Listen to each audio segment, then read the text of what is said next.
crazy ass thing made me want to puke. And not just because of the presentation, but the content too. Ought to come with a warning. That ain't for kids. That wasn't just a movie. That huge meteor, what was that about? Like I said, nothing you should show a kid.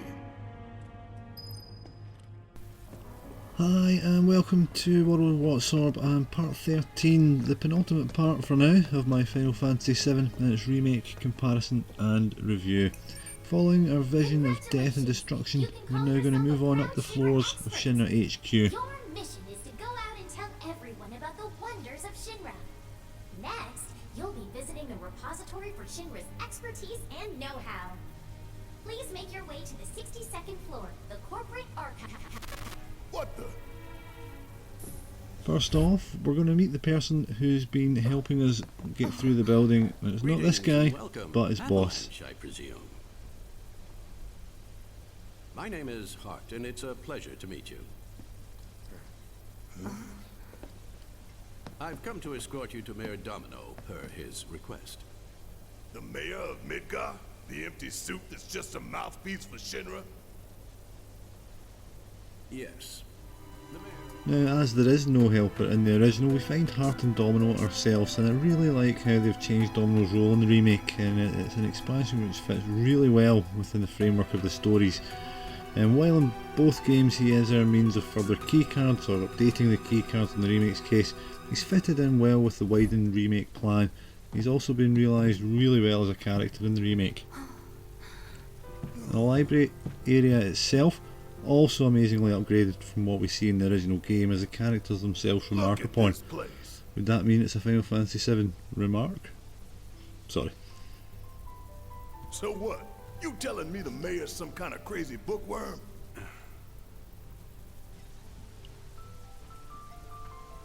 Now, as we head to see the mayor, I'll let the scene run, as he's been brought to life so well by the actor in these scenes, which I've edited a little bit to trim down. But we find out there's a lot more to the remake mayor than the disgruntled employee we see in the original game. I am the mayor of the great metropolis of Mako. Domino, at your service. I must say you three haven't exactly been discreet. Huh? I wonder who's been cleaning up all your messes. What the hell's going on? Come on, think about it. You've been caught by security several times, walked in front of every other camera, and scared an accountant half to death. You hear the alarm? No? You're welcome. I can only assume your cell wasn't looped in. I am Avalanche's man on the inside. Say what? Huh. Is it really that surprising to you? You've seen where they put me. The mayor of the greatest city in the whole wide world, tucked away in a secret broom closet in the damned archives. The nerve. Those stupid Shinra pricks thought I'd just shut up and accept their treatment. But they were wrong. Dead wrong. Huh. Well, this ought to make things easier. We need to break into Professor Hojo's lab. What? Why? You mean you're not here to give President Shinra his comeuppance? We're here to save a friend who was taken. But the president's gonna get his too, if I have anything to say about it.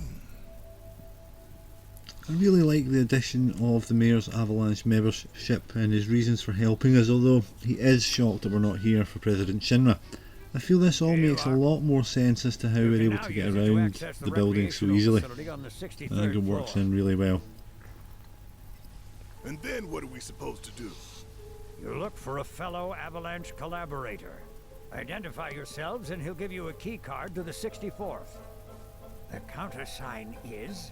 The mayor is the best! Midgar's mayor is nothing less. Everyone says he's cooler than the rest.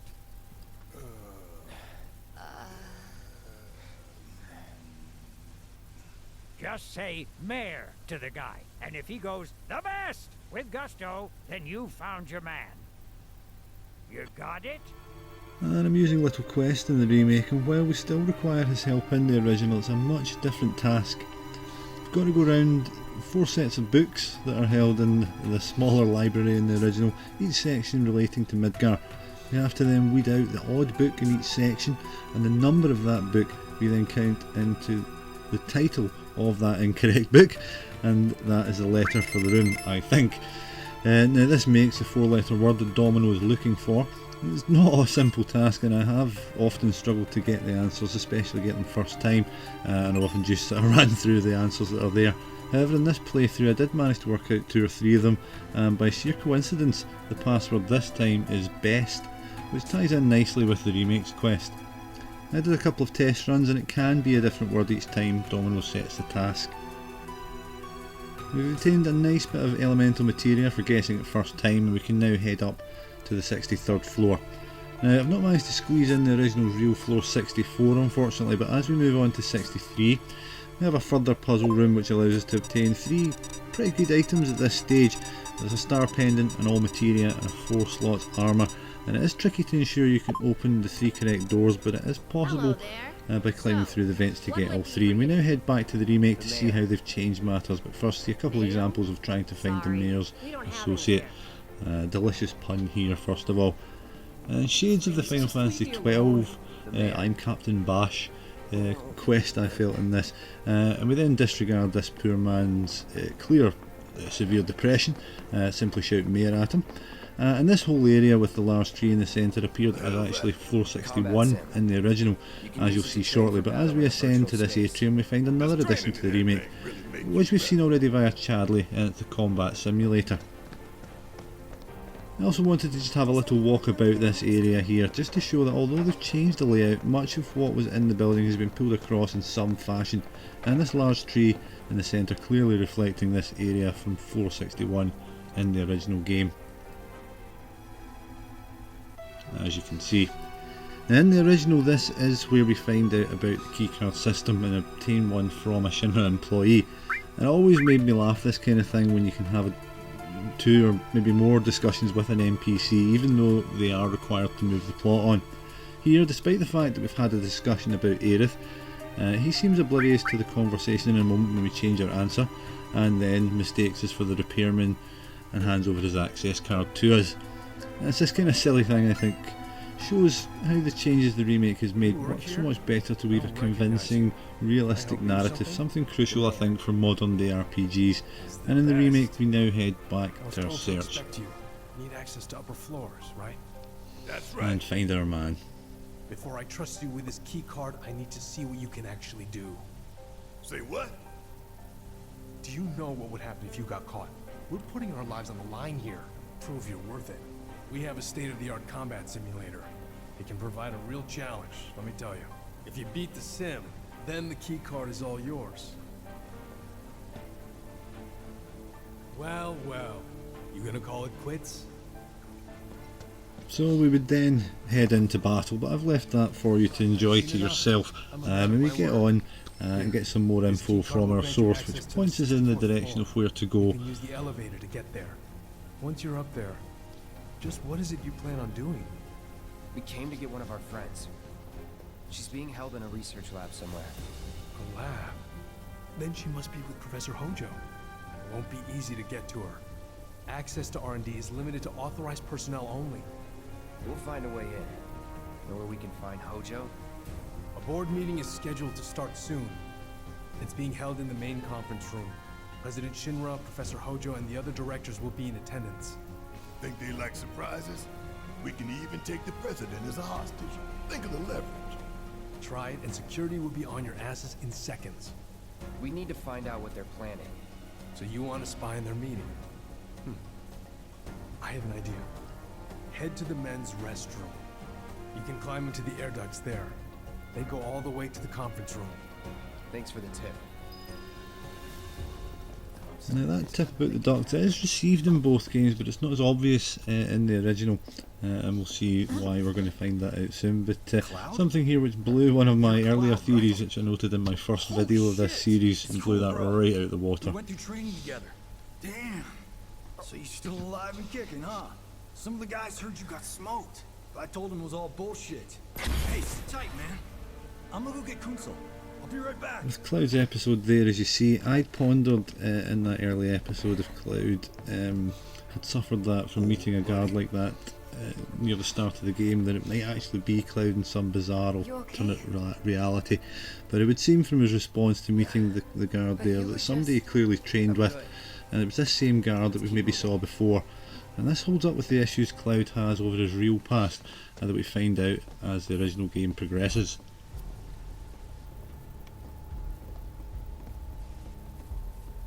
I trust the narrative is intact. Rock solid.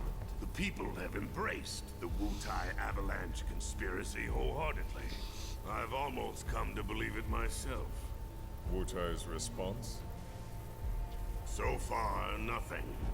And if those cowards do react, all the better for us and our story. Very well. Then we shall stay the course. Seeing how much will expand the Wutai If I part may, of things, I think. There was one other matter. Oh? A message from our man Palmer. And a little nod there to Palmer's Sephiroth sighting that we saw in the last video. Damn it. Barrett. In the original, we've also seen mention of events, as I said, in the gents' toilet. So off we head there, and you'll see the higher-ups already seated there on the right. We arrive at the same time as a lad who seems to be using his trip to the toilet to ponder some of life's deeper questions. Luckily for Tifa, in the remake, that chap's not been carried over. And as we prepare to enter the vents, the remake adds in another nice bit of realism given to the conundrum, not considered in the original, of fitting a man of Barrett's size into the aircon vents.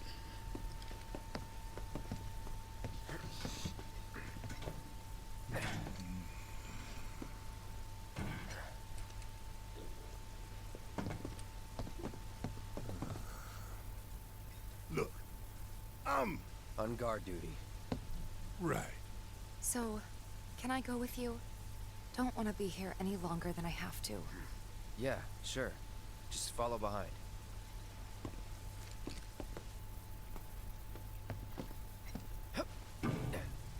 The original, of course, only has to have Cloud traversing the screen, and it's just one small screen, and I think that's something maybe this exemplifies the whole original and remake thing.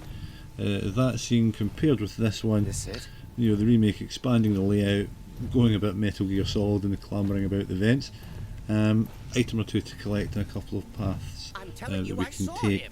But as we approach the grating above the conference room, we enter the conversation as Palmer is trying to convince the urgency of his Sephiroth sighting.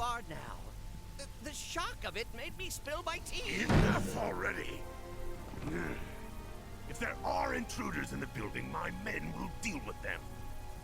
But, Mr. President, sir, I swear to you. The original's vents are clearly much larger, as we see that they can fit Cloud, Tifa and Barrett all around the grate over the Shinra top brass. And the discussions though go pretty much the same way in both games, with the President clamping Reeve down, confirming they will not be rebuilding Sector 7, but utilising Aerith to search for the Promised Land and build Neo Midgar. Not with the Ancient in our custody once more. With respect, sir, I don't see how... words, Reeve. Neo Midgar.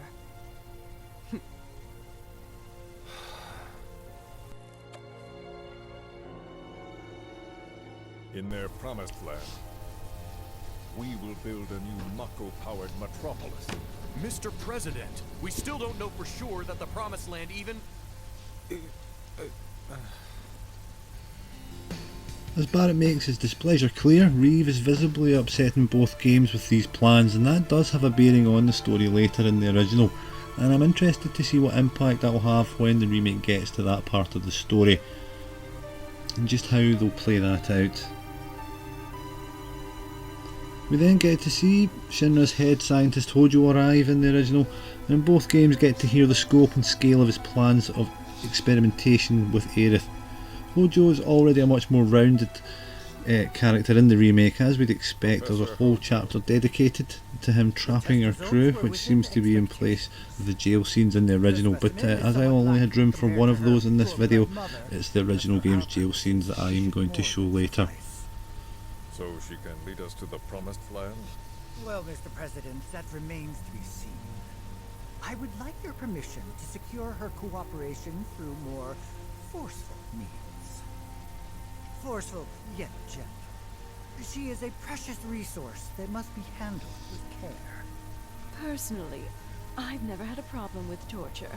My armory is at your disposal should you require anything. I had something more psychological in mind. Better to scar the psyche than mar the flesh.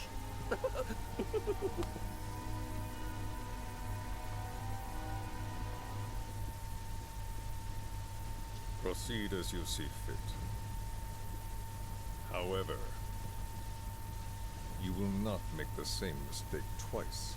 Is that clear? If I may, Mr. President, I have an idea how we might mitigate the risks. Simply put, we could have the Ancient reproduce.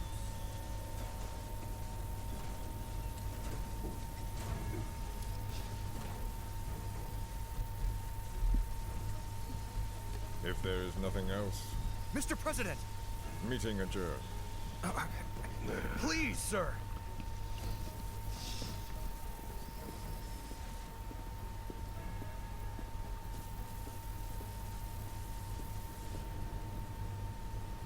Something stinks.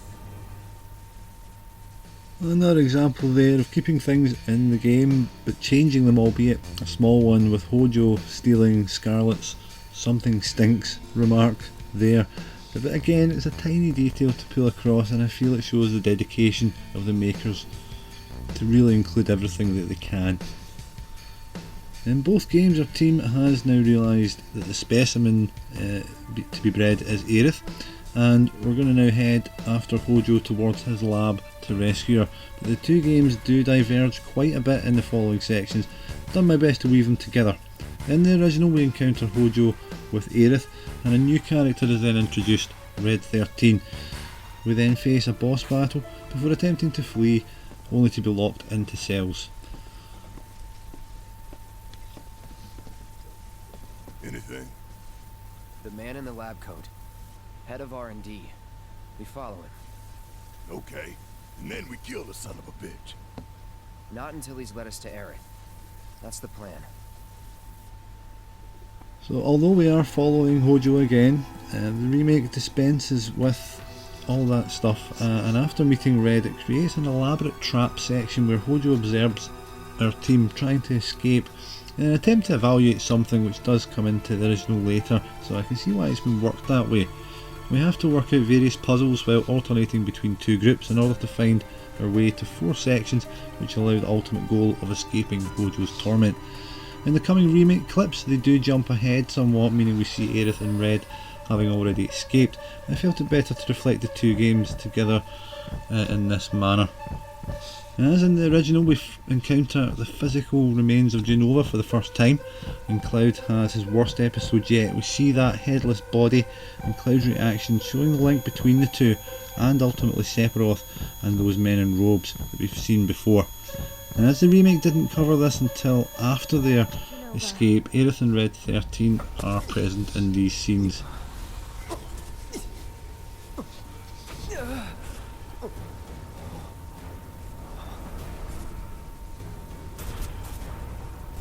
Mother.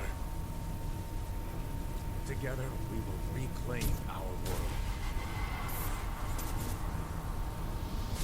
I'm sick of this. I'm sick of all of this!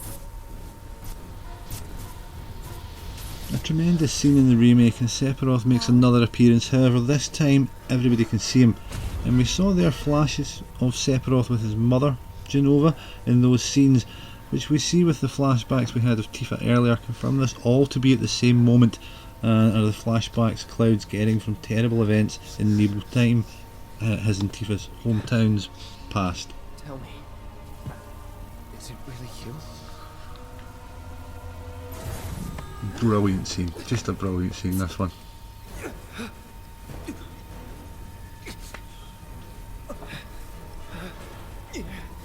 Clutching the left arm, I'm sure that glove has something to do with that. But Sephiroth really getting to Cloud this time, or so it would seem, and we do find out in the remake something which we don't until much later in the original, and that's coming in the last part shortly. So Cloud can't contain his rage with Sephiroth and launches a vicious attack. However, it's very simply dealt with by Sephiroth, and after we get another lovely thumbnail shot to use with this coming together of their weapons, a nice reunion reference there. We then see Hojo's watching this all happen, and what he sees delights him, and it appears to be Cloud as his focus, but why? We don't find that out until much later in the original game.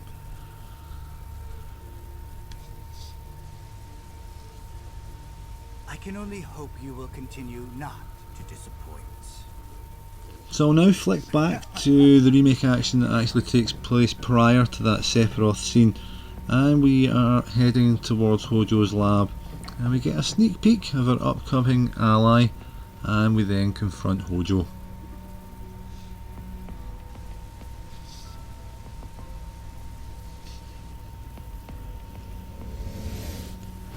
It is a real shame that Red 13's not playable or fully playable character in part 1 of the remake, but as I can appreciate from making these videos, sometimes you just have to make the cut for the greater good. I'm glad they chose not to delay the release of part 1 of the remake to include him fully for what is essentially the last section of the game. Regardless, it's still great to see him again, and again he's brought to life so well by that actor, as you'll see. So holding Hojo at gunpoint, but following our discussion with him, it's going to be clear we don't have the upper hand. In the original, while the dialogue is different, the tone and the message much the same. We're here to save Aerith, but Hojo seems remarkably disinterested from our presence. And as we approach Hojo threateningly, he warns us off lest any injury to him in turn cause harm to Aerith.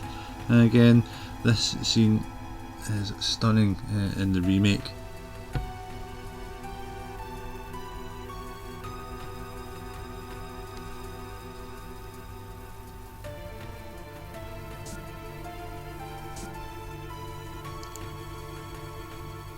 What is it that you want? Our friend. She's in your lab. Really? Tell us where Aerith is. Oh, so she's your friend.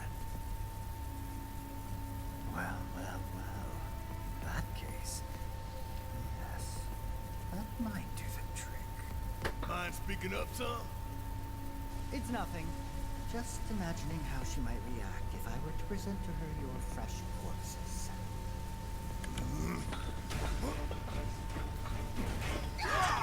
Hojo's interest is piqued as to what experiments he could conduct with our crew, and following this upcoming boss battle, where again the boss amazingly updated from the original as you'll see, we then head deeper into Hojo's labs, and it's a rather laborious section for us to get back out and find the President again. It is in place of the jail sequence in the original, so I've really not shown too much of the remake's expansion on that part because I really wanted to have that jail scene in because it's one of my favourite parts of the game.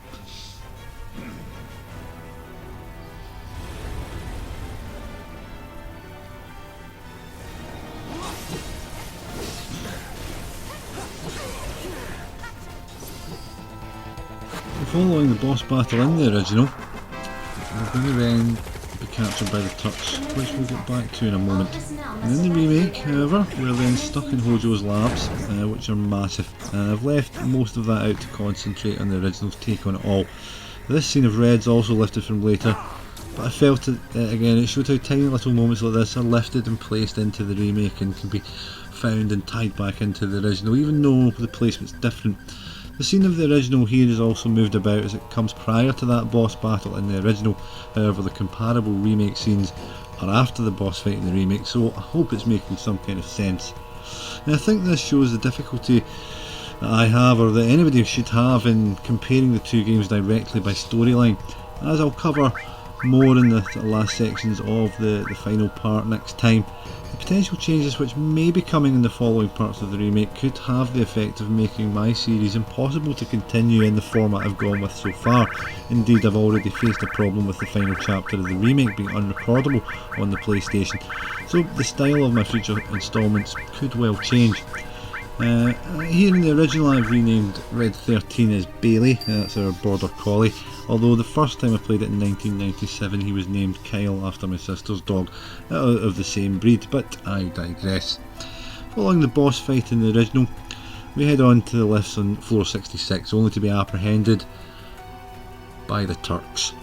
I've happily taken out more of the Hojo entrapment mission in the remake to focus on the original game. This was the moment for me, at least, that the whole of Final Fantasy VII changed. The entire game just shifted direction, and it's one of my favourite parts of any story, I think. Until now we'd had a very focused goal of defeating Shinra. Sephiroth's name only heard and mentioned in whispers, so while he was clearly important, I had no clue as to where the game was going to go. In the original, we're herded before President Shinra and sent to the cells close to Hojo's lab to await our punishment. In the remake, we're trapped in Hojo's massively expanded laboratory. We must use a combination of flicking switches, have Red run around walls to get to switches, and fighting the sword dance foe that we saw earlier as a boss. We also continually have to switch between parties, and worth noting there that the first mention of the PHS system in the remake, as Stamp showed us, allows the changing of party members mainly on the world map of the original, and I think we're maybe seeing there how the PHS is going to be utilised in parts of the remake. Back in the original game though, and when we're waking up, we find something is seriously wrong. And again, I've got to praise Nobuo Uematsu's fantastic score for the game, as in this scene you're instantly aware something's not right before Cloud locates the felt guard. Cloud and Tifa then investigate and begin to alert the others as to what's going on. And double checking the chat from Aerith there in case she's anything to add, and she seems to have suspicions as to what or who may have done this. I'll remind you that as of this point, Sephiroth was still being referred to in the past tense in the original game and had not been physically seen at all. Although of course, the deepening of the storyline in the remake and the earlier introduction of the reunion folk in the robes has allowed the narrative to widen to accommodate the sightings that we have seen thus far. All in though, I think it's a real shame to have lost the jail scene in the original, but I can appreciate why it's been done. On further exploration, we find that everyone in the vicinity appears to have been killed by someone or something, and there's massive damage to the cell which housed Genova's remains. We follow the trail of blood in the original, though even that's been upgraded in the remake, and at this stage when playing the game initially I thought she may have escaped under her own steam, although I guess there is an argument that that's still the case. But seeing the trail dragged through the building like that, I was built up to see what the hell was going on. As I said, escape amazingly again, updated for the remake, and the blood trailed about is clearly from something alien, which is a nice touch. So, right, let's go. Let's go. Let's go. So, appears I was perhaps distracted while playing the remake for that screen capture, but finally back on track, and we follow the trail to find out what's happened, and Red confirms only the President's office and roof are above us. Office, and then the roof.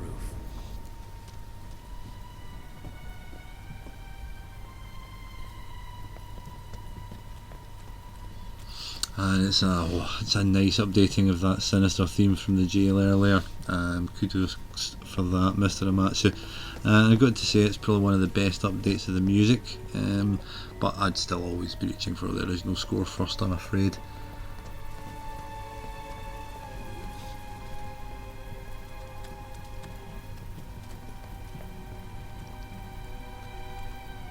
So as we reach the stairs in the remake up to the President's office, I follow it directly in the remake to the left, but in the original have avoided getting our feet dirty by taking the right, and we arrive in his office to find that President Shinra is dead.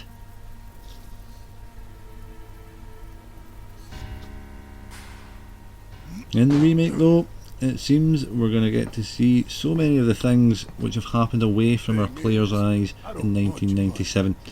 The president clinging on for life, he's suddenly in a conciliatory mood and desperate for help, which Barrett eventually provides.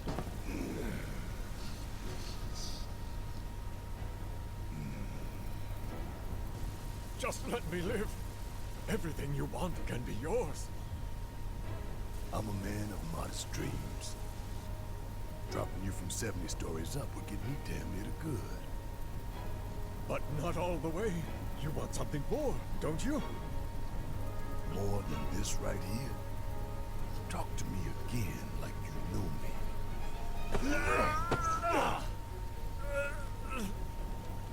Barrett! Stop it!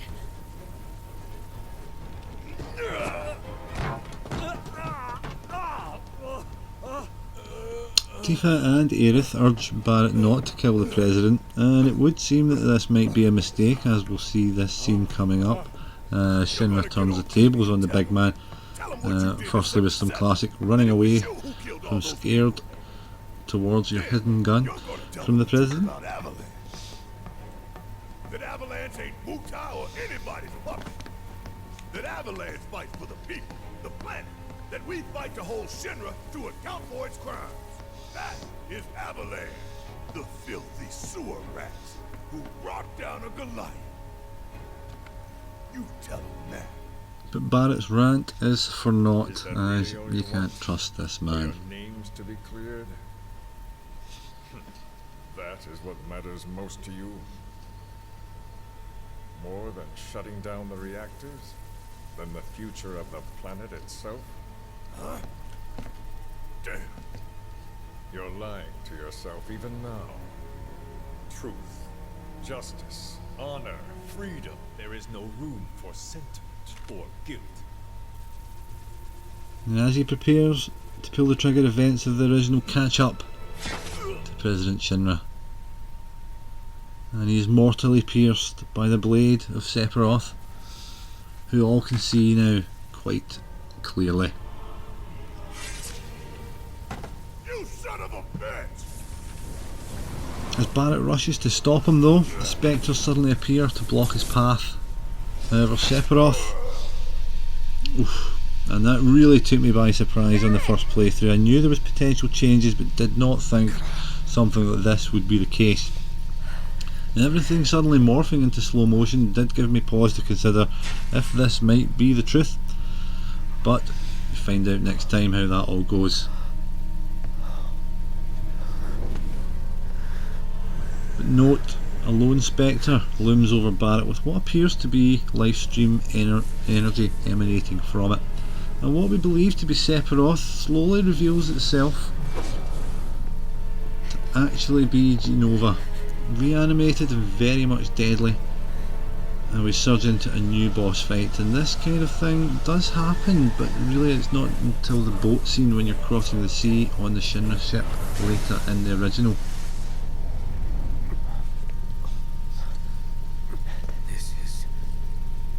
Really just pulling it in, folding it in earlier again, and as Aerith says, the source of everything, which I don't think really was particularly clear throughout the original game, perhaps until near the end.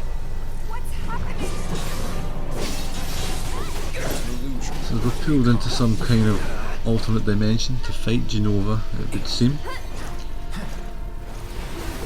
But with this fight and the cutscenes that you'll see coming up, and some of the ones next time, it exposes something I didn't think was really made clear until the end of the original, and that is that all those early appearances of Sephiroth are projections from Genova onto similarly linked figures, certainly generally those robed figures, such as the one that's collapsed there, and she's projected this monstrous version of herself onto him, clearly showing that it's Genova being the one that's orchestrating matters.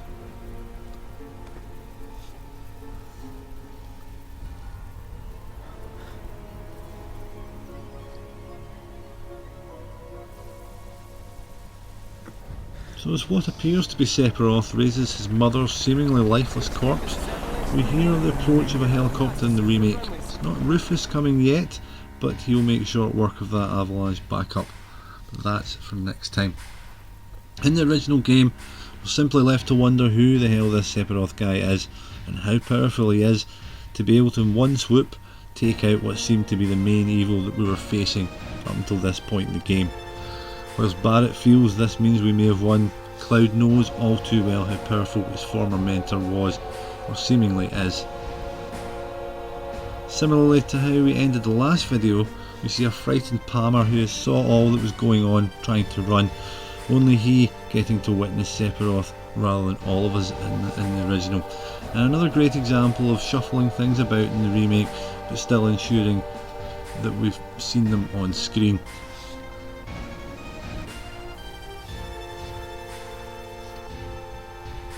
Barrett here even ponders the possibility that Sephiroth may be on our side, but Cloud is quick to refute that possibility. He knows Sephiroth and what we face, but first we've got to face the heir of the Shinra Empire, Rufus Shinra, but that is for next time. I hope you've enjoyed this one, and will be joining me for part 14, which will be the last entry in the series, at least until part 2 of the remake is released. So please like, share, subscribe and click for those World of Watsorb notifications. I'll see you next time. Cheers for now.